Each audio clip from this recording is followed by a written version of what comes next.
Sir ನಮಸ್ಕಾರ. ಕಳೆದ ಬಾರಿ ನಾವು ಚರ್ಚೆ ಮಾಡ್ತಾ ಇರೋ ಸಂದರ್ಭದಲ್ಲಿ ಭಾರತದ ಸಂವಿಧಾನದ ಆಶಯಗಳು ಕಳೆದ 75 ವರ್ಷಗಳಲ್ಲಿ ಎಷ್ಟರ ಮಟ್ಟಿಗೆ ಈಡೇರಿದ್ದಾವೆ ಮತ್ತು ಯಾವುಗಳನ್ನು ನಿರೀಕ್ಷೆ ಮಟ್ಟಕ್ಕೆ ನಾವು ಮಾಡೋಕ್ಕಾಗಿಲ್ಲ ಅನ್ನೋದ್ರ ಬಗ್ಗೆ ಮತ್ತು ಅವುಗಳ ಒಂದು ಯಶಸ್ಸು ಮತ್ತು ಅಪಯಶಸ್ಸಿಗೆ ರಾಜಕೀಯ ಸ್ಥಿತ್ಯಂತರಗಳಿಗೆ ಕಾರಣ ಆದವು ಅನ್ನೋದ್ರ ಬಗ್ಗೆ ನಾವು ಚರ್ಚೆ ಮಾಡ್ತಾಯಿದ್ವಿ. ಈಗ ವರ್ತಮಾನದ ಸಂದರ್ಭದಲ್ಲಿ ಒಂದು ರೀತಿಯ ಸಂವಿಧಾನಿಕ ಬಿಕ್ಕಟ್ಟುಗಳು ಸೃಷ್ಟಿಯಾಗುವಂಥ ನೆಲೆಯಲ್ಲಿ ಘಟನೆಗಳು ನಿರ್ಮಾಣ ಆಗ್ತಾ ಇದ್ದಾವೆ ಅನ್ನೋದು ಎಲ್ಲರ ಒಂದು ಆಶಯ ಆಗಿದೆ. ಆ ಹಿನ್ನೆಲೆಯಲ್ಲಿ ಎರಡು ರಾಜಕೀಯ ಬಣಗಳು ಸೃಷ್ಟಿಯಾಗಿದ್ದಾವೆ. ಅವುಗಳಲ್ಲಿ ಒಂದು ಸಂವಿಧಾನವನ್ನು ಉಳಿಸಿ ಅನ್ನುವಂಥ ಒಂದು ಚಳುವಳಿ ಆರಂಭ ಆಗಿದೆ. ಇನ್ನೊಂದು ಸಂವಿಧಾನವನ್ನು ಬದಲಾಯಿಸ್ತೀವಿ ಅಂತ ಮೊದಲೇ ಹೇಳಿ ಈಗ ನಾವು ಅದನ್ನು ಬದಲಾಯಿಸೋದೇ ಇಲ್ಲ ಅನ್ನುವಂಥ ಒಂದು ಯೂಟರ್ನ ತೆಗೆದುಕೊಂಡಿರುವಂಥದ್ದು ಮತ್ತು ಆ ನಿಟ್ಟಿನಲ್ಲಿ ಅವರ ಒಂದು ಹಿಡನ್ ಅಂಶ ಏನಿತ್ತು ಅದನ್ನು ಒಂದು ರೀತಿ ಮುಂದುವರಿಸ್ಕೊಂಡು ಹೋಗುವಂಥ ಲಕ್ಷಣಗಳು ಪರೋಕ್ಷವಾಗಿ ಅವ್ರು ಮಾಡ್ತಾ ಇರುವಂಥದ್ದು ಕಾಣ್ತಾ ಇದೆ. ಸೊ ಈ ನಿಟ್ಟಿನಲ್ಲಿ ತಾವು ಒಬ್ಬ ಹೋರಾಟಗಾರರಾಗಿ, ಚಿಂತಕರಾಗಿ ಮತ್ತು ಸಾಮಾಜಿಕ ಕಾಳಜಿಯ ಒಬ್ಬ ಬರಹಗಾರರಾಗಿ ತಾವು ಸಂವಿಧಾನದ ಒಂದು ಬಿಕ್ಕಟ್ಟಿಗೆ ಅಥವಾ ಉಳಿಸುವಿಕೆಗೆ, ಅದರ ಮುಂದುವರಿಸುವಿಕೆಗೆ ಆಗಿರುವಂಥ ಅಡೆತಡೆಗಳು ಯಾವುವು ಅನ್ನೋದನ್ನು ಒಂದಿಷ್ಟು ಹೇಳಬೇಕು ಅಂತ ಕೇಳ್ಕೊಳ್ತೇನೆ. ನಾನು ಹಿಂದಿನ ಚರ್ಚೆಯಲ್ಲಿ ಕೂಡ ಈ ವಿಷಯನ ಮತ್ತೆ ಪ್ರಸ್ತಾಪ ಮಾಡಬೇಕು ಅಂತಿದ್ದೆ. ಸಂವಿಧಾನ ವಿರೋಧ ಶಕ್ತಿಗಳು ನಮ್ಮ ದೇಶದಲ್ಲಿ ಅಧಿಕಾರ ಕಳ್ಕೊಂಡಿಲ್ಲ. ಕೆಲವು ಕಾಲದಲ್ಲಿ ಜನತೆಯ ಹೋರಾಟ ಮತ್ತು ಅವರ ಆಶೋತ್ತರಗಳ ರಭಸನ ತಡೆಯೋಕ್ಕಾಗದೆ ಮುಖವಾಡವನ್ನು ಧರಿಸಿತ್ತು. ಅದರಲ್ಲಿ ಭಾಳ ಮುಖ್ಯವಾಗಿ ಜಾತಿವಾದಿ ಶಕ್ತಿಗಳು ಅಂತ ನಾವು ಹೇಳ್ತೀವಿ, ಅವನ್ನ ಸನಾತನವಾದಿ ಶಕ್ತಿಗಳು ಅಂತ ನಾವು ಹೇಳ್ತೀವಿ. ಅವರಿಗೆ ಮೊದಲಿಂದಲೂ ಕೂಡ ಸಂವಿಧಾನದ ಬಗ್ಗೆ ಅವರಿಗೆ ಅವರದ್ದೇ ಆಗಿರುವ ನೆಲೆಗಟ್ಟಿನ ವಿರೋಧ ಇತ್ತು. ಆದರೆ ಅದನ್ನು ಜಾರಿಗೊಳಿಸದೇ ಬೇರೆ ದಾರಿ ಇರಲಿಲ್ಲ. ಯಾಕಂದರೆ ಆಗಿದ್ದಂತಹ ಕಾಂಗ್ರೆಸ್ ಮುಖಂಡತ್ವ, ಆಗಿದ್ದಂತಹ ಗಾಂಧಿ ನಾಯಕತ್ವದ ಪ್ರೇರಣೆ, ಇವರೆಲ್ಲರೂ ಕೂಡ ಅಂಬೇಡ್ಕರ್ ಅವರ ನೇತೃತ್ವದಲ್ಲಿ ರಚನೆಯಾದ ಈ ಸಂವಿಧಾನ ಇದೇ ಆಶಯದಲ್ಲಿ ಮುಂದಕ್ಕೆ ಹೋಗಬೇಕು ಅನ್ನೋದು ಒಂದು ಒತ್ತಡ ಇತ್ತು. ಜನ ಕೂಡ ಅದನ್ನು ಭಾಳ ಸಂಭ್ರಮದಿಂದ ಸ್ವೀಕರಿಸಿದರು. ಅದು ಇವರಿಗೆ ಅವಕಾಶ ಆಗಿರಲಿಲ್ಲ ಏನು ಅದನ್ನು ವಿರೋಧಿಸೋದಕ್ಕೆ ಸಾಕಷ್ಟು. ನೋಡಿ, ಅವರು ಜನಸಂಘ ಅಂತ ಏನೋ ಕಟ್ಟಿದ್ರು, ಇನ್ಯಾವುದೋ ಒಂದು ಹೆಸರಲ್ಲಿ ಏನೋ ಒಂದು ಪಕ್ಷ ಕಟ್ಟಿದ್ರು. ಇದೆಲ್ಲ ಮಾಡಿದ್ದಾಗಲೂ ಕೂಡ ಅವರಿಗಿದ್ದಂತಹ ಸಂಖ್ಯಾಬಲ ಭಾಳ ಕಡಿಮೆ ಇತ್ತು. ಶಕ್ತಿ ಇರಲಿಲ್ಲ. ಅಂದರೆ ಶಾಸನ ಸಭೆಯಲ್ಲಾಗಲಿ, ವಿಧಾನಸೌಧಗಳ ಇದರಲ್ಲಾಗಲಿ ಎಲ್ಲೂ ಇರಲಿಲ್ಲ. ಆದರೆ ಅವರ ಶಕ್ತಿ ಸುಪ್ತವಾಗಿ ಅಡಗಿತ್ತು. ಅದು ನಿಧಾನವಾಗಿ ಇದರ ವಿರುದ್ಧ ವರ್ಕ್ ಮಾಡಲೇಬೇಕು ಅಂತ ಆಶಯದಲ್ಲಿತ್ತು. ಒಂದು ಹಂತ ಬಂದಾಗ ಯಾವಾಗ ಜಾಗತೀಕರಣ ಮತ್ತು ಖಾಸಗೀಕರಣ ಬಂತೋ, ಇದು ಭಾಳ ವಿಚಿತ್ರವಾಗಿದೆ. 1985-90 ತಮ್ಮ ಜಾತಿ ಉಪನಾಮಗಳನ್ನು ಬಿಟ್ಕೊಡೋಕ್ಕೆ ಶುರು ಮಾಡಿದ್ದ ಜಾತಿಗಳು, ನಾವು ಸಾಮಾಜಿಕ ಬದಲಾವಣೆಯಲ್ಲಿ ಭಾಗ ಆಗಿ ಹೋಗ್ತೀವಿ ಅಂತಿದ್ದಂತಹ ಜಾತಿಗಳು, ನಾವು ಎಲ್ಲ ಜಾತಿ ಸಮುದಾಯದವರೆಗೂ ವಿದ್ಯೆ ಕೊಡೋಕೆ ರೆಡಿಯಾಗಿದ್ದೀವಿ ಅಂತ ಹೇಳಿದ ಜಾತಿಗಳು, ಅಸ್ಪೃಶ್ಯರನ್ನು ನೋಡಿ ನಮ್ಮ ಮನೆಯಲ್ಲೇ ಕೂರಿಸ್ಕೊಂಡು ಊಟ ಮಾಡಿಸಿದ್ದೀವಿ, ನಾವು ಜಾತಿ ಮಾಡಲ್ಲಪ್ಪ ಅಂತ ಹೇಳ್ತಿದ್ದಂತಹ ಜಾತಿಗಳು, ಇದ್ದಕ್ಕಿದ್ದಂತೆ ಸಂಪ್ರದಾಯದ ಹೆಸರಲ್ಲಿ 90ರ ನಂತರದಲ್ಲಿ ಬೇರೆ ಥರ ಕ್ರೋಢೀಕರಣಗೊಳ್ಳಕ್ಕೆ ಶುರುವಾಗೋಯಿತು. ಅದಕ್ಕೆ ನನ್ನ ಗ್ರಹಿಕೆ ಪ್ರಕಾರ ಇಷ್ಟೇ, ಈ ರಾಷ್ಟ್ರೀಕರಣ, ಈ ಭೂ ಸುಧಾರಣಾ ಕಾಯ್ದೆ ಮತ್ತು ಇತ್ಯಾದಿಗಳನ್ನು ಏನನ್ನು ಸಂವಿಧಾನದ ಪ್ರಕಾರ ಆಚರಿಸ್ತಾ ಬಂದ್ವಿ ನಾವು 1950ರಿಂದ ಹಿಡಿದು 80-85ರವರೆಗೆ, ಅದು ಅವರ ಆರ್ಥಿಕ ಶಕ್ತಿಯನ್ನು ಕುಗ್ಗಿಸಿತ್ತು. ಆರ್ಥಿಕ ಶಕ್ತಿ ಕುಗ್ಗಿದ್ರಿಂದ ಅವರೆಲ್ಲರ ಜೊತೆಗೂ ಒಂದಾಗಿ ಇರಬೇಕು ಅನ್ನುವಂತಹ ಒಂದು ಅನಿವಾರ್ಯತೆ ಕೂಡ ಏರ್ಪಡ್ತವ್ರಿಗೆ. ಹಾಗಾಗಿ ಇದೇ ಆಶಯಗಳ ಜೊತೆಗೆ ಸೇರಿದರೆ ನಾವು ಕೂಡ ಎಲ್ಲರ ಜೊತೆಗೆ ಚೆನ್ನಾಗಿರ್ಬೋದು ಅನ್ನೋ ಕಾರಣಕ್ಕೆ ಪ್ರಾಮಾಣಿಕವಾಗಿ ಪ್ರಯತ್ನ ಮಾಡಿದ್ದಿರ್ಬೋದು. ಆದರೆ ಅವರಿಗೆ ಹೋಗಿರಲಿಲ್ಲ. ಉದಾಹರಣೆಗೆ ಪುರೋಹಿತಶಾಹಿ ಮನಸ್ಥಿತಿ, ಜಾತಿ ಶ್ರೇಷ್ಠತೆಯ ಮನಸ್ಥಿತಿ, ನಾವು ಈ ಸಾಮಾಜಿಕವಾಗಿರುವ ಸನಾತನವಾದವನ್ನು ಏನು ಆಚರಣೆಯಲ್ಲಿ ಇಟ್ಕೋಬೇಕು ಅನ್ನುವಂತಹ ಮನಸ್ಥಿತಿ ಅವ್ರಿಗೆ ಹೋಗಿರಲಿಲ್ಲ. ದಲಿತನನ್ನು ಕಾನೂನಿನ ಭಯಕ್ಕೆ ಪಕ್ಕದಲ್ಲಿ ಕೂರಿಸ್ಕೊಂಡ್ರೆ ಹೊರತು ಬದಲಾದ ಮನಸ್ಥಿತಿಯನ್ನು ಕೂರಿಸ್ಕೊಳ್ಳಿಲ್ಲ. ಅದನ್ನು ನಮ್ಮ ದೇವನೂರು ಮಹಾದೇವ ಹೇಳ್ತಾರೆ, ಹೋಟ್ಲುಗಳು ಬಂದಿದ್ದಾವೆ ಅನ್ನೋ ಕಾರಣಕ್ಕೆ ಒಂದೇ ಟೇಬಲಲ್ಲಿ ಕುಂತ್ಕೊಂಡು ತಿಂದಿದ್ದೀವಿ, ಬಸ್ ಬಂದಿರೋ ಕಾರಣಕ್ಕೆ ಅಕ್ಕಪಕ್ಕ ಕೂತ್ಕೊಂಡು ಓಡಾಡಿದ್ದೀವಿ, ಸಿನಿಮಾ ಥಿಯೇಟ್ರ್ ಬಂದಿದೆ ಅನ್ನೋ ಕಾರಣಕ್ಕೆ ನೋಡಿದ್ದೀವಿ ಹೊರತು ಮನಸ್ಸಿನೊಳಗಡೆ ನಾವು ಮನುಷ್ಯರೇ, ನಾವೇನು ಜಾತಿಗಳಲ್ಲ ಅನ್ನೋದು ಆಗಿರಲಿಲ್ಲ. ಅಕ್ಸೆಪ್ಟಬಿಲಿಟಿ ಇರಲಿಲ್ಲ. ಅದು ಮಾನಸಿಕವಾದ ಸ್ಥಿತಿ ಅಲ್ಲ. ಆ ಕಲ್ಚರಲ್ ರೆವಲ್ಯೂಷನ್ ಆಗಿಲ್ಲ ನಮ್ಮ ಇಂಡಿಯಾದಲ್ಲಿ. ಕಲ್ಚರಲ್ ರೆವಲ್ಯೂಷನ್ ಆಗಿಲ್ಲ, ಬರೀ ಕಾನೂನು ರೆವಲ್ಯೂಷನ್ ಆಗೋಗಿದೆ. ಟ್ರಾನ್ಸ್ಫಾರ್ಮೇಷನ್ ಆಗಲಿ. ಕಾನೂನು ರೆವಲ್ಯೂಷನಲ್ಲಿ ಏನಾಗಿದೆ ಅಂದರೆ, ನೀವು ಅದನ್ನು ಪ್ರತಿಪಾದಿಸಲಾರ್ರಿ ಬಹಿರಂಗವಾಗಿ. ನೀನು ಯಾಕೆ ಒಳಗೆ ಬರಬೇಕೋ, ನಾನು ಬಿಟ್ಕೊಳ್ಳಲ್ಲ, ಹಂಗೆ ಮಾತಾಡಂಗೆ ಇರಲಿಲ್ಲ. ಜಾಗತೀಕರಣ ಬಂದ ಮೇಲೆ ಇದ್ದಕ್ಕಿದ್ದಂಗೆ IT ಸೆಕ್ಟಾರ್ ಮತ್ತು BT ಸೆಕ್ಟಾರ್ ಎಂಟ್ರ್ ಆಗೋಯಿತು. ಎಂಟ್ರ್ ಆದ ತಕ್ಷಣವೇ ಹೊಸ ಉದ್ಯೋಗಾವಕಾಶಗಳು ಅರೇಂಜ್ ಆಗೋದು. ಆ ಉದ್ಯೋಗಾವಕಾಶಗಳು ವಿದೇಶಿ ಬಂಡವಾಳದ ನೆರವಿನೊಂದಿಗೆ ಶುರುವಾದವು. ಲಕ್ಷಾಂತರ ರೂಪಾಯಿ ಸಂಬಳ ಕೊಡೋಕ್ಕೆ ಶುರು ಮಾಡಿ, ಆರ್ಥಿಕ ಶಕ್ತಿ ಕಳೆದುಕೊಂಡಿದ್ದ ಜಾತಿಗಳು ಅಂತ ಯಾರಿಗೆ ಹೇಳಿದ್ದೆ, ಅವರಿಗೆ ಸಾಮಾಜಿಕ ಪವರು ಹೋಗೋಕ್ಕೆ ಶುರುವಾಗ್ಬಿಟ್ಟಿತ್ತು. ಅವ್ರಿಗೆ ಇದ್ದಕ್ಕಿದ್ದಂತೆ ಹಣ ಬರೋಕ್ಕೆ ಶುರುವಾಗೋಯಿತು. ಹಣ ಬರೋಕ್ಕೆ ಶುರುವಾದಟ್ಟಿಗೆ ಅವರು ರೋಲ್ ಮಾಡೆಲ್ಗಳಾಗಕ್ಕೆ ಶುರುವಾಗೋದು. IT ಸೆಕ್ಟರಲ್ಲಿ ಬಹಳ ಬೇಗನೆ ತಾಂತ್ರಿಕವಾಗಿರುವ ಕ್ಷೇತ್ರ ಅವರು ಹೋಗಿ ಪ್ರವೇಶ ಪಡೆದುಬಿಟ್ರು. ನಮ್ಮಲ್ಲಿ ಎಲ್ಲೆಲ್ಲಿ ಉದ್ಯೋಗಾವಕಾಶಗಳು ಸೃಷ್ಟಿಯಾದವೋ, ಆರಂಭದಲ್ಲಿ ಮೇಷ್ಟ್ರುಗಳಾಗಿ ಉದ್ಯೋಗಾವಕಾಶ ಸೃಷ್ಟಿಯಾಯಿತು. ಮೇಲ್ಜಾತಿಯ ಕೆಲವು ಗುಂಪುಗಳು ಮಾತ್ರವೇ ಮೇಷ್ಟ್ರುಗಳಾದರು. ಡಾಕ್ಟ್ರುಗಳ ಕೆಲಸ ಶುರುವಾಯಿತು. ಡಾಕ್ಟ್ರುಗಳಾಗಿದ್ದೆಲ್ಲವೂ ಕೂಡ ಕೆಲವು ಜಾತಿ ಪಂಗಡಗಳು. ಇಂಜಿನಿಯರ್ಗಳ ಕೆಲಸ ಶುರುವಾಯಿತು, ಇದು ಶುರುವಾಯಿತು. ಈಗ IT ಮತ್ತು BT ಬಂದ ತಕ್ಷಣವೇ ಇವೆಲ್ಲ ಮ್ಯಾನ್ಯುವಲ್ ಅನ್ಸೋಕ್ಕೆ ಶುರುವಾಗೋಯ್ತು. ಪಾಠ ಮಾಡೋದು ಕೂಡ ದೈಹಿಕ ಶ್ರಮದ ಕೆಲಸ ಅಂತ ಅವ್ರ ತಲೆ ಒಳಗೆ. ಡಾಕ್ಟ್ರ್ ಕೆಲಸ ಕೂಡ ಆಪರೇಷನ್ ಮಾಡೋದು ಯಾವನು ಮಾಡ್ತಾನೆ ಕೂತ್ಕೊಂಡು ಅಂತ. ಇಂಜಿನಿಯರ್ ಅಂದ್ರೆ ಸೈಟ್ ವಿಸಿಟ್ ಯಾವನು ಮಾಡ್ತಾನೆ. ಇದು ಸುಮ್ಮನೆ ಕಂಪ್ಯೂಟ್ರಲ್ಲಿ ಆಪರೇಟ್ ಮಾಡ್ಬೋದು. ದುಡ್ಡು ವಿಪರೀತ ಬರೋಕ್ಕೆ ಶುರುವಾಗೋಯ್ತು. ಅಂತಾರಾಷ್ಟ್ರೀಯ ಬಂಡವಾಳಶಾಹಿ ತನ್ನ ಹಣಕಾಸು ಬೆಂಬಲದೊಂದಿಗೆ ಪರೋಕ್ಷವಾಗಿ ಭಾರತದ ಸನಾತನವಾದಿಗಳನ್ನು ಬಲಪಡಿಸಿತು. ಹಾಗಾಗಿ ಜಾತಿವಾದ ಹೊಸ ರೂಪದಲ್ಲಿ ತಲೆ ಎತ್ತುಬಿಟ್ಟಿದೆ. ಸಂವಿಧಾನಕ್ಕೆ ಅವ್ರಿಗಿರುವಂತಹ ಆ ವಿರೋಧ ಯಾಕೆ ಅಂತ ಹೇಳಿದರೆ, ಈಗ ನಾವು ಹೆಚ್ಚು ಕಡಿಮೆ ಮಾತಾಡೋಂಗಾಗೋಗಿದ್ದೀವಿ. ನಾವು ಅವರಲ್ಲಿ ಶರ್ಟ್ ಹಾಕೊಳ್ಳೋಂಗೆ ಆಗ್ಬಿಟ್ಟಿದ್ದೀವಿ, ಪ್ಯಾಂಟು ಹಾಕಿ ಹೇಳ್ತೀವಿ, ಪಾಠನೂ ಮಾಡ್ತಿದ್ದೀವಿ, ರಿಸರ್ಚ್ ಮಾಡ್ತಿದ್ದೀವಿ, ಏನೇನೋ ಮಾಡ್ತೀವಿ. ಅವ್ರಿಗೆ ಅದು ಕಣ್ಣು ಕಿಸರಾಗೋಗಿದೆ. ಮತ್ತು ಅದಕ್ಕೆ ಅವರು ಆಪಾದನೆ ಮಾಡ್ತಿರೋದೇನೆಂದರೆ, ಇವರೆಲ್ಲ ಬಂದಿರೋದು ಇದು ಯಾವುದೋ ಮೀಸಲಾತಿಯ ಕಾರಣಕ್ಕೆ. ಇವ್ರಿಗೆ ಪ್ರತಿಭೆ ಇಲ್ಲ, ಇವ್ರಿಗೆ ಶಕ್ತಿ ಇಲ್ಲ, ಬಂದುಬಿಟ್ಟಿದ್ದಾರೆ. ಇದನ್ನು ಹೆಂಗೆ ಉಲ್ಟಾ ಮಾಡಬೇಕು? ಅದಕ್ಕೆ ಇದು ಖಾಸಗೀಕರಣ ಒಂದು ಒಳ್ಳೆ ಪ್ಲ್ಯಾನ್ ಕೊಟ್ಟುಬಿಡ್ತು. ನೀವು ಹೇಳಿದ್ರಲ್ಲ, ಆ ಪ್ರಶ್ನೆ ಭಾಳ ಸರಿಯಾಗಿದೆ. ಸಂವಿಧಾನವನ್ನು ನಾವೂ ಬದಲಾಯಿಸಲ್ಲ ಅಂತ ಹೇಳ್ತಿದ್ದಾರೆ ಅವರು. ಅವ್ರಿಗೆ ಬದಲಾಯಿಸಬೇಕಾದ ಅಗತ್ಯ ಇಲ್ಲ. ಸಂವಿಧಾನದ ಪ್ರಾವಿಷನ್ಗಳೊಳಗಡೆ ಅಗತ್ಯ ತಿದ್ದುಪಡಿಗಳನ್ನು ತರ್ತಾ ಅದರ ಆತ್ಮವಾಗಿರುವ ಸಾಮಾಜಿಕ ನ್ಯಾಯವನ್ನು ಕೊಂದುಬಿಡಬಲ್ಲರು ಅವರು. ಅದು ಅವ್ರಿಗೆ ಗೊತ್ತಾಗೋಗಿದೆ. ಯಾಕಂದರೆ ಸಂವಿಧಾನದ ಬಗ್ಗೆ ನಮಗೆ ಕೆಲವು ತಪ್ಪು ತಿಳುವಳಿಕೆ ಇದ್ದಾವೆ. ಏನಂತ ಹೇಳಿದರೆ, ಸಂವಿಧಾನವನ್ನು ಬದಲಿಸೋಕ್ಕೆ ಸಾಧ್ಯವೇ ಇಲ್ಲ. ಅದು ಪರ್ಮನೆಂಟ್ ಸಂವಿಧಾನ. ಸಂವಿಧಾನ ತಜ್ಞರು ಹೇಳೋ ಪ್ರಕಾರ ಸಂವಿಧಾನ ತಿದ್ದುಪಡಿ ಮಾಡ್ಬೋದೇ ಹೊರತು ಮೂಲಭೂತ ಚೌಕಟ್ಟನ್ನು ಸಂವಿಧಾನವನ್ನು ನೀವು ರದ್ದು ಮಾಡೋಂಗಿಲ್ಲ. ಅದು ರದ್ದು ಮಾಡಬೇಕು ಅಂತ ಹೇಳಿದರೆ ಬೇರೆ ದೇಶಗಳಲ್ಲಿ ಅದೊಂದು ಕ್ಲಾಸ್ ಇದೆ.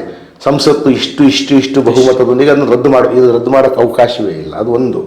ಸಂವಿಧಾನದ ಮೂಲ ಆಶಯಗಳಾಗಿರುವ ಪ್ರಜಾಪ್ರಭುತ್ವ, ಸಾಮಾಜಿಕ ನ್ಯಾಯ, ಸಂಕ್ಷೇಮ ರಾಷ್ಟ್ರ, ಅದನ್ನು ಪೂರ್ತಿಯಾಗಿ ಬದಲಿಸಂಗಿಲ್ಲ. ಅದನ್ನು ನಾವು ಮೂಲ ಆಶಯ ಅಂತ ಸುಪ್ರೀಂ ಕೋರ್ಟ್ ಜಡ್ಜ್ಮೆಂಟ್ ಹೇಳ್ಬಿಟ್ಟಿದ್ದಾರೆ. ಅದರಿಂದ ಅದು ಇರೋದೇನೆ.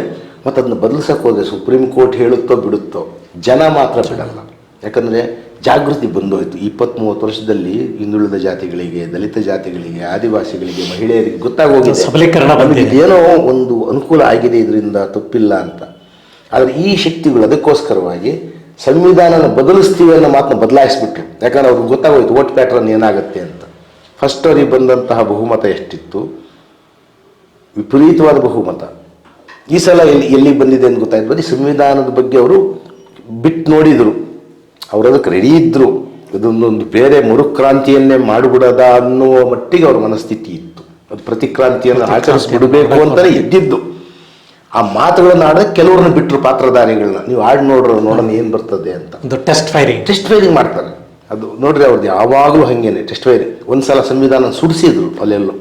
ಒಂದು 4-5 ಜನ ತಿಕ್ಕಲರು ಗುಂಪು ಸೇರ್ಕೊಂಡು ಸಂವಿಧಾನಕ್ಕೆ ಬೆಂಕಿ ಹಚ್ಚಿಬಿಟ್ರು. ಇನ್ನೆಲ್ಲೋ ಒಂದು ಹತ್ರ ಅಂಬೇಡ್ಕರ್ ಪ್ರತಿಭೆನ ಇದು ಮಾಡಿಬಿಟ್ರು. ಇನ್ನೆಲ್ಲೋ ಗಾಂಧೀಜಿ ಗುಂಡು ಹೊಡಿಸಿದ್ರು. ನೋಡಿದ್ರು, ಟೆಸ್ಟ್ ಮಾಡಿ, ಪ್ಯಾಟ್ರನ್ ಉಲ್ಟಾ ಆಗ್ಬಿಟ್ಟು. ಹಾಗಾಗಿ ಈಗ ಅವ್ರಿಗೆ ಎಚ್ಚರ ಆಗ್ಬಿಟ್ಟಿದೆ. ಈ ಸಂವಿಧಾನ ತಂಟೆಗೆ ಹೋಗಬೇಡಿ, ತಲೆ ಮೇಲೆ ಹೊತ್ಕೊಂಬಿಡಿ, ನಿರ್ಜೀವೀಕರಣ ಮಾಡಿಬಿಟ್ರೆ ಆಯ್ತು. ಇದು ಯಥಾವತ್ ಮಾಡೆಲ್ಲು. ಕೃಷ್ಣನ್ನ ರಾಮನ್ನ ತಗೊಂಡು ಅವರ ಗರ್ಭಗುಡಿಗಳೊಳಗೆ ಬೀಗ ಹಾಕೊಂಡಂಗೆ ಸಂವಿಧಾನನೂ ತಗೊಂಡು ಅವ್ರ ಗರ್ಭಗುಡಿಯಲ್ಲಿ ಬೀಗ ಹಾಕಿ ನೋಡಿದ್ರೆ ನಮ್ಮ ದೇವರೇ ಆಗಿರಲ್ಲ. ಆಮೇಲೆ ನಮ್ಮ ಸಂವಿಧಾನ ನಮ್ಮದೇ ಆಗಿರೋದಿಲ್ಲ, ಅದನ್ನ ಮಾಡಬಲ್ಲರು. ಹಾಗಾಗಿ ಅವರು ಹೊಸ ತಂತ್ರಗಳಿಗೆ ಅವ್ರು ರೆಡಿ ಆಗಿದ್ದಾರೆ. ಯಾಕಂದ್ರೆ ಡೈರೆಕ್ಟ್ ಕಂಪ್ಯಾಟ್ಮೆಂಟ್ ಅನ್ನು ಬಿಟ್ಬಿಟ್ರು. ಬೇಡ ಅಂತ ಅವ್ರಿಗೆ ಗೊತ್ತಿದೆ. ಏನು ಅದರ ಹೆಸರಲ್ಲೇ ಇರಲಿ, ಸಾರ್ವಜನಿಕ ರಂಗದ ಉದ್ಯೋಗಗಳನ್ನ ತೆಗೆದುಬಿಡು, ಸಾರ್ವಜನಿಕ ಹೂಡಿಕೆಗಳನ್ನ ತೆಗೆದುಬಿಡು, ಎಲ್ಲ ಪ್ರೈವೇಟೈಸ್ ಮಾಡು. ಅಲ್ಲಿ ನೀನು ರೋಸ್ಟ್ರು ಮಾಡೋಂಗಿಲ್ಲ, ನೀನು ಪ್ರಾತಿನಿಧ್ಯನೂ ಕೊಡೋಂಗಿಲ್ಲ, ಕೇಳಂಗೂ ಇಲ್ಲ. ನ್ಯಾಚುರಲ್ ಆಗಿ ಹೊಸ ಆರ್ಥಿಕ ವ್ಯವಸ್ಥೆಯಲ್ಲಿ ಮತ್ತೆ ಜಾತಿ ವ್ಯವಸ್ಥೆ ಜಾರಿಗೊಂಡಿದೆ. ಯಾವುದೇ IT ಸೆಕ್ಟಾರಲ್ಲಿ ಟಾಯ್ಲೆಟ್ ತೊಳೆಯೋದ್ರಲ್ಲಿ ಯಾವ ಮೇಲ್ಜಾತಿ ಮನುಷ್ಯ ಇಲ್ಲ. ರೆಸ್ಟೋರ್ ಆಗ್ತಾ ಬರ್ತಾ ಇದೆ. ರಿಸ್ಟೋರ್ ಆಗ್ತಿದೆ. ಜಾತಿ ಆಧಾರದ ಶ್ರಮ ಹಂಚಿಕೆ ಅಂತೀವಲ್ಲ ನಾವು, ಈಗಲೂ ಅದು ರೆಸ್ಟೋರ್ ಆಗ್ತಾ ಇದೆ. ರಿಸ್ಟೋರ್ ಆಗ್ತಿದೆ. ಡ್ರೈವರ್ಗಳು ಒಂದು ಕ್ಯಾಸ್ಟ್ನವ್ರು ಇದ್ದಾರೆ ಅಥವಾ ಆ ಥರದ ಕ್ಯಾಸ್ಟ್ಗಳವ್ರು ಇದ್ದಾರೆ. ಲಾನ್ ಮೇಂಟೆನೆನ್ಸು ಇತ್ಯಾದಿಗಳೆಲ್ಲ ಒಂಥರ ಕ್ಯಾಸ್ಟ್ಗಳವ್ರು ಇದ್ದಾರೆ. ತಾಯಿಗಳೇ ಅವರೇ ಇದ್ದಾರೆ, ದಲಿತರೇ ಇದ್ದಾರೆ. ಇನ್ನು ಮೇಲೆ ಮ್ಯಾನೇಜರ್ಸ್ ಎಲ್ಲ ಒಂದು ರೀತಿಯವರು ಇದ್ದಾರೆ, ಬಂಡವಾಳ ಹೂಡಿಕೆಯವರು. CEOಗಳು, ಟೀಮ್ ಲೀಡರ್ಸು ಒಂದು ಜಾತಿಯವರು ಇದ್ದಾರೆ. ಜಾತಿ ಸ್ಟ್ರಕ್ಚರ್ ಎಷ್ಟು ಚೆನ್ನಾಗಿ ಮೇಂಟೈನ್ ಆಗ್ತಿದೆ ಆ ಸೆಕ್ಟರಲ್ಲಿ ಅಂತ ಹೇಳಿದರೆ, ಕೇಳಿದ್ರೆ ಏನಿಲ್ಲ, ನಾವು ಜಾತಿನೇ ಕೇಳಲ್ಲ, ನಿಮಗೆ ನೇಮಿಸೋದೇ ಹಾಗೆ ಅಂತಾರೆ. ಏನೋ ಒಂದು ಅಣೆಕಟ್ಟೆಯಲ್ಲಿರುವಂಥ ನೀರನ್ನು ನೇರವಾಗಿ ಕ್ಯಾನಲಲ್ಲಿ ಹರಿಸೋದ್ರ ಬದಲು ಬ್ಲಾಕ್ಸ್ಗಳನ್ನು ಮಾಡಿ ತುಂಬಿಸ್ತಾವೆ ಅಷ್ಟೇ. ಸೊ ಅದರಿಂದ ಅವರಿಗೆ ಸಂವಿಧಾನ ಉಳಿಸಿ ಅಂತ ಕಾಂಗ್ರೆಸ್ಸಿಗೆ ಇವಾಗ ಗೊತ್ತಾಗ್ತಾ ಇದೆ. ಈ ಕಾಂಗ್ರೆಸ್ಸಿಗೆ ಇದು ಗೊತ್ತಿದ್ದಿದ್ರೆ ಕಾಂಗ್ರೆಸ್ ಸರ್ಕಾರ ಇದ್ದಾಗಲೇ ಖಾಸಗೀಕರಣ ಜಾರಿಗೊಳಿಸಿದೆ. ಕಾಂಗ್ರೆಸ್ ಸರ್ಕಾರ ಇದ್ದಾಗಲೇ, ಕೇಂದ್ರದಲ್ಲಿ ಕಾಂಗ್ರೆಸ್ ಸರ್ಕಾರ ಇದ್ದಾಗಲೇ ಏನೋ ನಮ್ಮ PV ನರಸಿಂಹರಾವ್ ಮತ್ತೆ ಅವರೇ ಜಾರಿಗೊಳಿಸಿದ್ದು. PV ನರಸಿಂಹರಾವ್ ಅವರು ಜಾರಿಗೊಳಿಸಿದ್ದು. ಇವ್ರಿಗೆ ಮೊದಲೇ ಗೊತ್ತಿದ್ದು, ಇದು ಕಡೆಗೆ ನಮಗೆ ಏಟು ಅಂತ ಗೊತ್ತಿದ್ದಿದ್ರೆ ಭಾಳ ವ್ಯತ್ಯಾಸ ಆಗಿರ್ತಿತ್ತು. ಕಾರಣ ಏನು? ಇದನ್ನು ಕೆಲವು ರಾಜಕೀಯ ವಿಶ್ಲೇಷಕರು ಹೇಳ್ತಾರೆ, ಸ್ವತಃ PV ನರಸಿಂಹರಾವ್ ಏಜೆಂಟ್ ಥರ ವರ್ಕ್ ಮಾಡಿದರು. ಅದ್ರ ಹೊರತಾಗಿ ಬಾಬರಿ ಮಸೀದಿ ಬೀಳಕ್ಕೆ ಸಾಧ್ಯ ಇರಲಿಲ್ಲ. ಅವರಿಗೆ ಭಾಳ ಹೊಕ್ಕು ಬಳಕೆ ಇತ್ತು, ಅಂಡರ್ಸ್ಟ್ಯಾಂಡಿಂಗ್ ಮೇಲೆ ಆಡಿದ್ದಾರೆ. ಆದರೆ ಇದರ ಒಂದು ರೂವಾರಿಯಾಗಿ ಥಿಂಕ್ ಟ್ಯಾಂಕ್ ಇದ್ದಂಥವರು ಡಾಕ್ಟರ್ ಮನಮೋಹನ್ ಸಿಂಗ್ ಅವರು ಒಂದು ಕಡೆ ಹೇಳ್ತಾ ಹೋಗ್ತಾರೆ, ಇದೇನೆ ಇದನ್ನು ಒಂದು ನಿಯಂತ್ರಿತ ವ್ಯವಸ್ಥೆನಲ್ಲಿ ತರಬೇಕು ಮತ್ತು ಜಾಗತಿಕ ಮಾರುಕಟ್ಟೆ ಒಳಗಡೆ ಇವರು ಸಬಲೀಕರಣ ತರಬೇಕು. ಈಗ ನಮ್ಮ ಊರಿನಲ್ಲಿ ಯಾವುದೋ ಚಳ್ಳಕೆರೆಯಲ್ಲಿ ಇರುವಂಥದ್ದು ಒಂದು ಕಂಪ್ನಿನ ನಾನು ಜಾಗತಿಕ ಮಾರುಕಟ್ಟೆನಲ್ಲಿ ಮಾರಬೇಕು ಅನ್ನೋ ಅಂಥದ್ದಾದರೆ ಈ ಕೆಳ ಸ್ತರದಲ್ಲಿರುವಂಥದ್ದು ಪ್ರೊಟೆಕ್ಷನ್ ಕೊಡಬೇಕು ಅಂತೇಳೇ ಈ ಉದ್ಯೋಗ ಖಾತ್ರಿ ಯೋಜನೆ ಇವುಗಳನ್ನೆಲ್ಲ ತೊಗೊಂಡು ಬಂದರು. ಬಹುಶಃ ಅವ್ರ ದೃಷ್ಟಿ ಆ ಥರದಲ್ಲಿತ್ತು. ಆದರೆ ನೀವು ಹೇಳಿದ ಹಾಗೆ ರಾವ್ ಅವ್ರ ದೃಷ್ಟಿ ಈ ರೀತಿ ಇತ್ತು ಅಂತ ಹೇಳ್ತೀವಿ ಸರ್. ಅದು ಪ್ರಾಬ್ಲಮ್ ಆಗಿರೋದು ಏನಂತ ಹೇಳಿದರೆ, ಈಗ ನಾವು ಅನಿವಾರ್ಯವಾಗಿ ಕಾಂಗ್ರೆಸ್ ಇರುವ ಬಣದಲ್ಲಿದ್ದೀವಿ.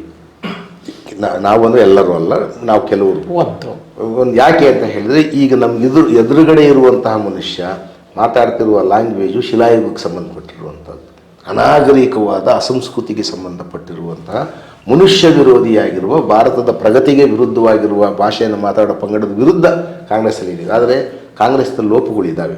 ಕಾಂಗ್ರೆಸ್ನ ಲೋಪ ಭಾಳ ಮುಖ್ಯವಾದ್ದೇನೆಂದರೆ, ಮನಮೋಹನ್ ಸಿಂಗಿಗೆ ಗೊತ್ತಿತ್ತು ನಾವು ಜಾಗತೀಕರಣದಿಂದ ತೀರ ತಪ್ಪಿಸ್ಕೊಳ್ಳೋಕ್ಕಾಗಲ್ಲ, ಆದರೆ ಅದನ್ನು ಹೆಂಗೆ ಜಾರಿಗೊಳಿಸಬೇಕು. ಸರ್, ಚೀನಾದವರು ಕೂಡ ಜಾಗತೀಕರಣದಿಂದ ತಪ್ಪಿಸ್ಕೊಂಡಿಲ್ಲ, ಅವರು ಕೂಡ ಏನು ಉದಾರೀಕರಣದಿಂದ ತಪ್ಪಿಸ್ಕೊಂಡಿಲ್ಲ. ಆದರೆ ಅವರ ಪ್ರಾಡಕ್ಟ್ಸ್ನ ಅವ್ರು ನೀವು ಹೇಳ್ದಂಗೆ ಹೆಂಗೆ ಸಬಲೀಕರಿಸ್ಕೊಂಡಿದ್ದಾರೆ ಅಂತ ಹೇಳಿದರೆ, ಇವತ್ತು ಅಮೇರಿಕ ಅತ್ಯಂತ ದೊಡ್ಡ ಸಾಲದಾರ ಯಾರಿಗೆ ಅಂತ ಹೇಳಿದರೆ ಚೀನಾದವರಿಗೆ. ಬರೀ ಬಾಂಡ್ಗಳು ಇಸ್ಕೊಂಡಿದ್ದಾರೆ ಅವರು. ನಮಗೆ ಸರ್ವಿಸ್ ಬಾಂಡ್ಗಳು ಕೊಡಪ್ಪ, ನೀನು ಕ್ಯಾಶ್ ಕೊಡಬೇಡ, ಇವು ಸರ್ವಿಸ್ ಕೊಡ್ತಾರೆ ಅವರಿಗೆ ಬೇರೆ ಬೇರೆ ವಿಷಯಗಳಲ್ಲಿ ಚೀನಾದವರು. ಮತ್ತೆ ನಾವು ಇದಕ್ಕೆ ಬರಬೇಕಾದ್ರೆ ಇದಕ್ಕೆ ನೇಚರ್ ಆಫ್ ಗೌರ್ಮೆಂಟ್ ಕಾರಣ ಆಯ್ತಾ ಅಂತ. ನೇಚರ್ ಆಫ್ ಗೌರ್ಮೆಂಟ್ ಅಂದರೆ ಸರ್, ನನಗೆ ಮತ್ತೆ ಅನ್ಸೋದು ಏನಂದರೆ, ನಮ್ಮ ಪ್ರಭುತ್ವದಲ್ಲಿ ಬಂದವರಿಗೆ ಭಾರತ ಅಮೂಲಾಗ್ರವಾಗಿ ಬದಲಾಗಬೇಕು ಅಂತ ನಿಜವಾದ ಮನಸ್ಥಿತಿ ಇತ್ತಾ? ನನಗೆ ಅದ್ರ ಬಗ್ಗೆನೇ ಡೌಟ್ ಇದೆ. ಯಾಕಂದರೆ ನಾನು ಇಲ್ಲಿವರೆಗೂ ಹೇಳಂಗೆ ಅಲ್ಲಲ್ಲೇ ಉದಾಹರಣೆಗಳನ್ನು ಹೇಳ್ಬೋದು. ಒಬ್ಬ ದೇವರಾಜ ಅರಸು ಬಂದರು, ಒಬ್ಬ ಸಿದ್ದರಾಮಯ್ಯ ಬಂದರು, ಒಬ್ಬ ಬಂಗಾರಪ್ಪ ಬಂದರು, ಹಿಂಗೇನೋ ಕೆಲವೊಂದು ಹೇಳ್ತೀವಿ, ಒಂದಿಷ್ಟೇನೋ ಮಾಡ್ತಿದ್ರು ಅಂಥೇಳಿ. ನಿಜವಾಗಲೂ ಜನಾಶಯಗಳ ಪ್ರತಿನಿಧಿಯಾಗಿ ಇದ್ದಂತಹ ಬಹಳ ದೊಡ್ಡ ಮುಖಂಡ ಬಂದಿದ್ದು ಅಮೂಲಾಗ್ರವಾಗಿ ಬೇಕಾದ್ದಾಗಿ ಹೋಗಲಿ, ನಾನು ಇದನ್ನು ಬದಲಾಯಿಸಿಬಿಡ್ತೀನಿ ಅನ್ನುವಂಥ ಮನಸ್ಥಿತಿ ಇತ್ತ. ನಾವು ಬರೀ ಏನು ಚೌಕಾಶಿ ರಾಜಕೀಯ ಮಾತ್ರ ಮಾಡಿದ್ವು, ಸಾಂದರ್ಭಿಕ ಚೌಕಾಶಿಗಳನ್ನು ಮಾತ್ರ ಮಾಡಿದ್ವು. ಹಾಗಾಗಿ ಏನಾಗುತ್ತೆ, ಜಾತಿ ಜನಗಣತಿ ಜಾರಿಗೊಳಿಸಬೇಕು, ಇಕ್ಕಟ್ಟು ಬರುತ್ತೆ. ಇನ್ನೊಂದು ಯಾವುದೋ ಮಾಡಬೇಕು, ಇಕ್ಕಟ್ಟು ಬರುತ್ತೆ. ಈ ಚೌಕಾಶಿ ಅವರು ಬಲಪಂಥೀಯರು ಹೆಂಗಿದ್ದಾರೆ ಅಂತ ಹೇಳಿದರೆ, ಅವರ ಪ್ಲ್ಯಾನ್ ಭಾಳ ಸ್ಪಷ್ಟವಾಗಿದೆ. ನಮ್ಮ ಕಾಂಗ್ರೆಸ್ಸು ಈಗ ನಾವು ಅನಿವಾರ್ಯವಾಗಿ ಬೆಂಬಲಿಸುವ ಧ್ರುವ ಯಾವುದಿದೆ, ಅದಕ್ಕೆ ಪೊಲಿಟಿಕಲ್ ಡೆಮಾಕ್ರಸಿ ಬಗ್ಗೆ ನಂಬಿಕೆ ಇದೆ. ನಾವು ಹೇಳ್ತಾ ಇರೋದು, ಅಂಬೇಡ್ಕರಿಗೆ ಭಾಳ ಚೆನ್ನಾಗಿ ಗೊತ್ತಿದ್ದು ಪ್ರಹಸನ ಇದು ಪೊಲಿಟಿಕಲ್ ಡೆಮಾಕ್ರಸಿ, ಸಾಮಾಜಿಕವಾದ ಆರ್ಥಿಕವಾದ ಡೆಮಾಕ್ರಸಿ. ನೀವು ಇದನ್ನು ನಿಲ್ಸೋಕ್ಕಾಗಲ್ಲ ಭಾಳ ದಿವಸ ಅಂತ ಅವತ್ತು ಬರೆದು ಬಿಟ್ರಲ್ಲ. ಕಾಂಗ್ರೆಸ್ನವ್ರಿಗೆ ಅದು ಗೊತ್ತೇ ಇರಲಿಲ್ವ? ಹಂಗಾರೆ ಅಂದರೆ ಅವರು ಕೂಡ ಅದ್ರ ಎಸೆನ್ಸ್ನ ಭಾಳ ಸ್ವೀಕರಿಸಿರ್ಲಿಲ್ವ? ಈಗಲೂ ಸಮಸ್ಯೆ ಇರೋದು ಇಷ್ಟೇ ಸರ್. ಪೊಲಿಟಿಕಲ್ ಡೆಮಾಕ್ರಸಿಯನ್ನು ಆಚರಿಸೋದಕ್ಕೆ ಸಂವಿಧಾನವನ್ನು, ಜಾತ್ಯತೀತವಾದವನ್ನು, ಸರ್ವಧರ್ಮ ಸಹಿಷ್ಣುತೆಯನ್ನು, ಸಾಮಾಜಿಕ ನ್ಯಾಯವನ್ನು ಕಾಂಗ್ರೆಸ್ ಹೇಳ್ತಾ ಇದೆ.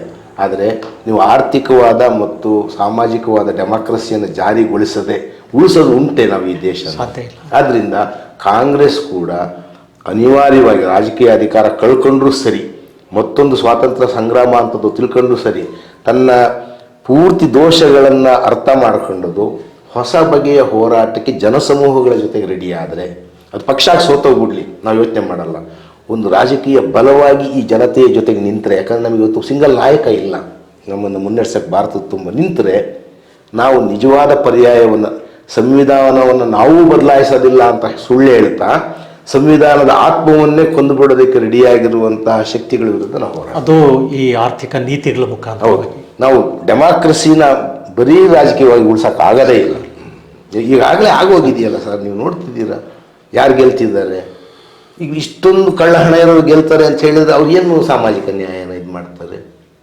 ಅದರಿಂದ ಸಾಮಾಜಿಕ ಮತ್ತು ಆರ್ಥಿಕವಾದ ಡೆಮಾಕ್ರಸಿಯನ್ನು ಜಾರಿಗೊಳಿಸೋದಕ್ಕೆ ಕಾಂಗ್ರೆಸ್ಸೂ ಸೇರಿದಂತೆ, ಕಮ್ಯುನಿಸ್ಟರು ಸೇರಿದಂತೆ, ಸೋಷಲಿಸ್ಟರು ಸೇರಿದಂತೆ, ಗಾಂಧಿವಾದಿಗಳು, ಉದಾರವಾದಿಗಳು, ಸಹಜವಾಗಿ ಅಂಬೇಡ್ಕರ್ವಾದಿಗಳು ಇರ್ತಾರೆ ಬಿಡ್ರೆ, ಅವ್ರ ಹೆಸರು ನಾನು ಹೇಳಲ್ಲ. ಯಾಕೆ ಹೇಳಲ್ಲ ಅಂತ ಹೇಳಿದರೆ ಅದು ಅವರ ಆದ್ಯತೆ.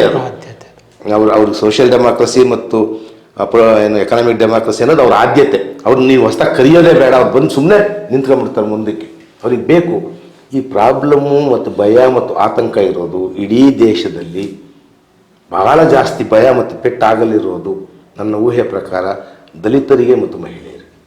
ಆದಿವಾಸಿಗಳಿಗಂತೂ ತೆಗೆದುಬಿಟ್ರು, ಯಾಕಂದರೆ ಕಾಡುಗಳು ಅವ್ರ ಕೈಯಾಗಿ ಇಲ್ದಿರಂಗೆ ಮಾಡಿ ಆಯಿತು, ಅವ್ರ ಹೆಂಗೂ ಸಣ್ಣ ಸಂಖ್ಯೆ. ಇವರೆರಡೂ ಸೆಕ್ಷನನ್ನು ಇವ್ರು ಬಲಿ ಹೊಡಿತಾರೆ. ಈ OBC ಕ್ಯಾಸ್ಟ್ಗಳು ಇಲ್ಲಿ ಲಾಭ ಮಾಡ್ಬೋದಾ ಅಲ್ಲಿ ಲಾಭ ಮಾಡ್ಬೋದಾ ಅಂತ ಟ್ರೈ ಮಾಡ್ತಿದ್ದಾರೆ. ಇವರು ಅಂತಿಮವಾಗಿ ಪೆಟ್ಟು ತಿಂತಾರೆ, ಸ್ವಲ್ಪ ಟೈಮ್ ಸಿಗ್ಬೋದು ಅಷ್ಟೆ. ಅದರಿಂದ ಈ ಸಂವಿಧಾನವನ್ನು ಸೋಲಿಸಬೇಕು ಅನ್ನುವ ಶಕ್ತಿಗೂ ಸಂವಿಧಾನವನ್ನು ಉಳಿಸಬೇಕು ಅನ್ನೋ ಶಕ್ತಿಗೂ ಬರೀ ಚುನಾವಣೆ ಮಾತ್ರ ಕಣ ಅಲ್ಲ, ಅದಕ್ಕಿಂತ ಆಳವಾದ ಸಾಮಾಜಿಕವಾದ ಸಾಂಸ್ಕೃತಿಕವಾದ ಕೆಲಸಗಳನ್ನು ವಿವಿಧ ಆಯಾಮಗಳೆಲ್ಲ. It is a cultural revolution.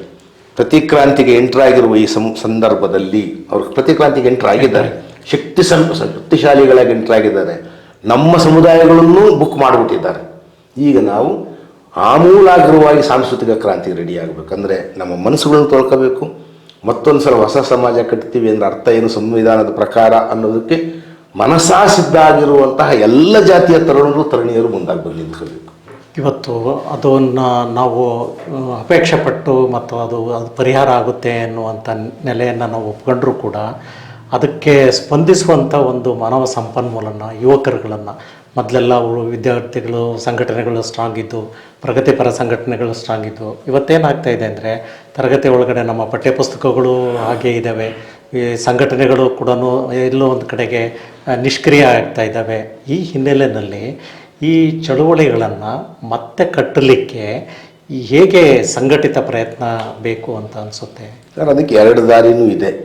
ಒಂದು, ಇವೆಲ್ಲವೂ ಸೋತೋಗ್ಬಿಡೋದು ಮತ್ತು ಇವು ಒಂದು ಸಲ ಹಿನ್ನೆಲೆ ಸರಿಯೋದು ಕೂಡ ಚಾರಿತ್ರಿಕ ಅಗತ್ಯ ಇದ್ದರೂ ಇರ್ಬೋದು. ಯಾಕಂದರೆ ಇವು ಲೋಪದೋಷಗಳ ಸಮೇತ ಹುಟ್ಟಿರುವು, ಲೋಪದೋಷಗಳು ಸಮೇತ ಹೊತ್ಕೊಂಡೇ ನಡೀತಾ ಇದ್ದಾವೆ. ಒಂದೊಂದು ಸಲ ಏನಾಗುತ್ತೆ, ಇವು ಅಕಸ್ಮಾತ್ ಹಿನ್ನೆಲೆ ಸರಿದ್ರೆ, ಈ ಸೋತು ಅಂತಲ್ಲ, ಹಿನ್ನೆಲೆ ಸರಿದ್ರೆ ಹೊಸ ರೂಪಗಳಲ್ಲಿ ನಾವೆಲ್ಲ ಒಂದಾಗಿ ಮುಂದಾಗೋದಕ್ಕೆ ಏನೋ ಒಂದು ಸಂಭವಿಸಲೇಬೇಕಾಗುತ್ತೆ. ಅಂದರೆ ಇದು ಅಂದರೆ ನಾವು ಸೋತಿದ್ದೀವಿ ಅಂತ ನಾವೇನು ಒಪ್ಕೋಬೇಕಾದಿಲ್ಲ. ಯಾಕಂದರೆ ನಾವು ಇಲ್ಲಿವರೆಗೂ ಬಂದುಬಿಟ್ಟಿದ್ದೀವಿ, ಈಗ ಮಾತನಾಡಬಲ್ಲವರಾಗಿದ್ದೀವಿ, ಪದವಿಗಳಿದ್ದಾವೆ, ನಮಗೆ ನಮ್ಮದೇ ಆಗಿರುವಂತಹ ನಾಯಕರು ಇದ್ದಾರೆ ಸಣ್ಣ ಪುಟ್ಟ ಪ್ರಮಾಣದಲ್ಲಿ, ಸಣ್ಣ ಪುಟ್ಟ ಹಣವೂ ಇದೆ ನಮ್ಮ ಹತ್ರ. ಈಗ ಯಾವತ್ತು ನಾವೊಂದು ಕಾಲಕ್ಕೆ ಒಂದು ಪ್ಲೇಟ್ ರೈಸ್ ತಿನ್ನೋದಕ್ಕೆ ಯೋಚನೆ ಮಾಡೋ ಸ್ಥಿತಿಲಿ ಇಲ್ಲ. ಒಂದು 50 ರೂಪಾಯಿ ನಾವು ಖರ್ಚು ಮಾಡಬಲ್ಲಿವಿ ಸಾಮಾಜಿಕ ಉದ್ದೇಶಕ್ಕೋಸ್ಕರ. ಇದನ್ನು ಕ್ರೋಢೀಕರಿಸೋದಕ್ಕೆ ಬಹುಶಃ ಭಾಳ ಎಲ್ಲರನ್ನು ಒಳಗೊಳ್ಳುವಂತಹ ಒಂದು ಸಿದ್ಧಾಂತವೂ ಲೀಡರ್ಶಿಪ್ ಬೇಕು ಅನ್ಸುತ್ತೆ. ಅದು ಮುಖ್ಯವಾಗಿ ಅದೇನಿಲ್ಲ ಈ ದೇಶದಲ್ಲಿ. ಸಂವಿಧಾನ ಉಳಿಸಬೇಕು ಅಂತ ಹೇಳಿದರೆ ದಲಿತರನ್ನು ಮರೆತು ನಾವು ಮುಂದಕ್ಕೆ ಹೋಗೋಕ್ಕಾಗಲ್ಲ, ಮಹಿಳೆಯರನ್ನು ಮರೆತು ನಾವು ಮುಂದಕ್ಕೆ ಹೋಗೋಕ್ಕಾಗಲ್ಲ, ಅಂಚಿನ ವರ್ಗಗಳನ್ನು ಮರೆತು ಮುಂದಕ್ಕೆ. ಇವರು ನಾಯಕತ್ವದಲ್ಲಿ ಇಟ್ಕೊಳ್ಳೋಷ್ಟು ಔದಾರ್ಯ ಅನ್ಬಾರ್ದು. ನಾನು ಆ ಶಬ್ದನ ಅನಿವಾರ್ಯತೆಯನ್ನು ನಾವು ಫಸ್ಟ್ ಮನಗಾಣಬೇಕು, ಮತ್ತೆ ಮನದಟ್ಟು ಮಾಡಿಕೊಡ್ಬೇಕು. ನಾವು ಅನಿವಾರ್ಯವಾಗಿ ಮನಗಾಣಬೇಕು. ಏನಂದರೆ ಅವರು ಮಾತ್ರವೇ ಲೀಡ್ ಮಾಡಬಲ್ಲರು ಅದನ್ನು.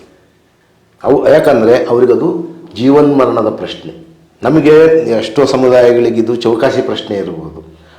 ಆ 2-3 ಸಮುದಾಯಗಳಿಗೆ ಮಾತ್ರ, ಅಲ್ಪಸಂಖ್ಯಾತರು, ಮಹಿಳೆಯರು, ಆದಿವಾಸಿಗಳು ಮತ್ತು ದಲಿತರು, ಇವ್ರಿಗೆ ಜೀವನ್ಮರಣದ ಪ್ರಶ್ನೆ ಅದು. ಮಹಿಳೆಯರನ್ನು ಮತ್ತೆ ಅಡುಗೆ ಮನೆಗೆ ಸೀಮಿತ ಮಾಡ್ತಾರೆ, ಮತ್ತೆ ದಲಿತರನ್ನ ಟಾಯ್ಲೆಟ್ಗೆ, ಮತ್ತೆ ಹೊಲಗಳ ಕೂಲಿಗಳು, ಕಾರ್ಪೊರೇಟ್ ಲ್ಯಾಂಡ್ಲಾರ್ಡಿಸಮು, ಮತ್ತು ಏನು ಫಾರ್ಮ್ ಹೌಸ್ಗಳಿಗೆ ಸೀಮಿತ ಮಾಡಿಬಿಡುತ್ತೆ. ನೋಡಿರಿ, ಕಾಲೇಜುಗಳಲ್ಲಿ ಬರೀ ಪಾವಗಡ ಒಂದರಲ್ಲಿ 136 ಜನ ದಲಿತರ ಹುಡುಗರು PhD ಆಗಿರೋ ನಿರುದ್ಯೋಗಿಗಳಿದ್ದಾರೆ ಒಂದು ತಾಲೂಕಲ್ಲಿ, ಬ್ಯಾಕ್ವರ್ಡ್ ಏರಿಯಾದಲ್ಲಿ. ಇದು ಹಳೇದು, ನಾನು ಅಂಕಿಅಂಶ, ಈಗ ಎಷ್ಟು ಜನ ಇದ್ದಾರೋ ಗೊತ್ತಿಲ್ಲ.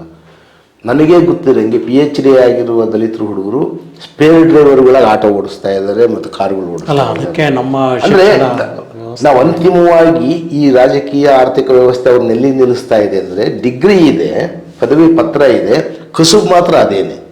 ಅಂದರೆ ಉದ್ಯೋಗವನ್ನು ಸ್ವಯಂ ಆಗಲಿ ಸಾಂಸ್ಥಿಕವಾಗಲಿ ಆಗಲಿ ನಿರ್ವಹಿಸುವಂತಹ ಕೌಶಲ್ಯಗಳ ನಿರಾಕರಣೆಯಾಗಿ ಬರೀ ಒಂದು ಜ್ಞಾನದ ನೆಲೆಯಲ್ಲಿ ಅವರಿಗೆ ಪದವಿಗಳನ್ನು ಕೊಡ್ತಾ ಬರ್ತಾ ಇರುವಂಥದ್ದು ನಮ್ಮ ವಿಶ್ವವಿದ್ಯಾನಿಲಯಗಳ, ಅದರಲ್ಲೂ ಉನ್ನತ ಶಿಕ್ಷಣ ದೌರ್ಬಲ್ಯ ಅದು.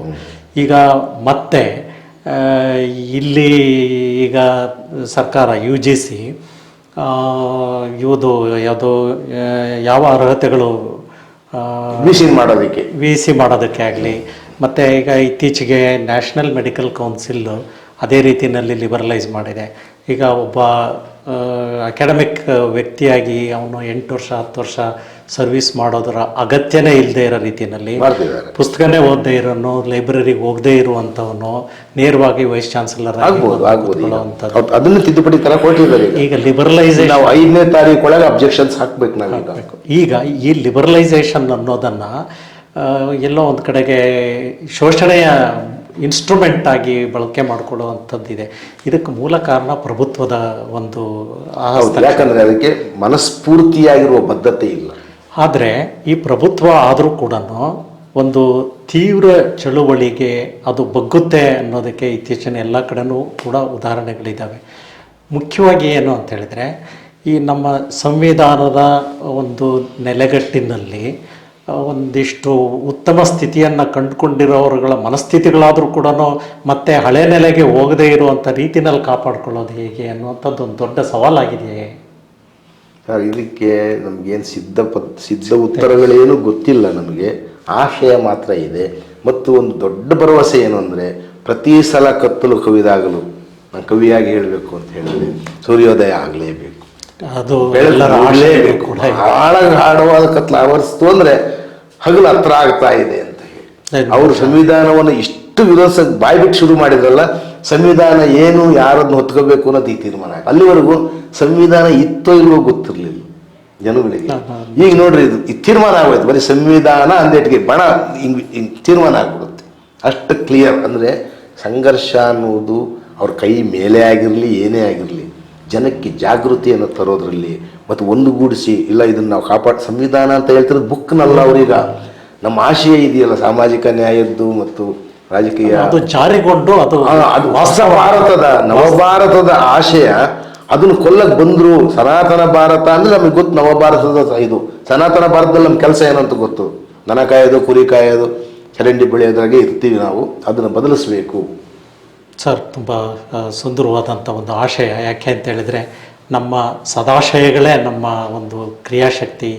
ಆ ಹಿನ್ನೆಲೆಯಲ್ಲಿ ಇವತ್ತು ಒಂದು ವ್ಯವಸ್ಥೆ ಒಂದು ಕಲ್ಯಾಣ ರಾಜ್ಯದ ವಿರುದ್ಧ ದಿಕ್ಕಿನಲ್ಲಿ ಹೋದಾಗ ಅದನ್ನು ಪುನಃಸ್ಥಾಪಿಸುವಂಥದ್ದು ಜನಸಂಘಟನೆಗಳ ಹೊಣೆಗಾರಿಕೆ ಆಗುತ್ತೆ. ಅದರಲ್ಲೂ ಕೂಡ ಎಲ್ಲೋ ಒಂದು ಕಡೆಗೆ ಬುದ್ಧ, ಬಸವ ಮತ್ತು ಅಂಬೇಡ್ಕರ್ ಆಶಯಗಳನ್ನು ಇಟ್ಕೊಂಡು ಮಾಡಲಿಕ್ಕೆ ಎಲ್ಲ ಸಾಧ್ಯತೆಗಳಿದ್ದಾವೆ ಅನ್ನುವಂಥ ಒಂದು ಆಶಾಭಾವನೆಯಿಂದ ನಾವು ಈ ಚರ್ಚೆಯನ್ನು ಮುಗಿಸೋಣ.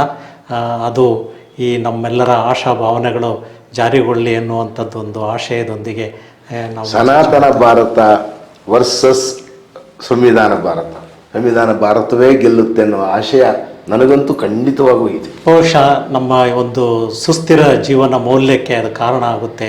ಇಂಥದ್ದೊಂದು ಆಶಯವನ್ನು ನಾವು ಹೊಂದಿ ತುಂಬ ಒಳ್ಳೆಯ ಮಾತುಗಳನ್ನು ಹೇಳಿದ್ದೀರಿ.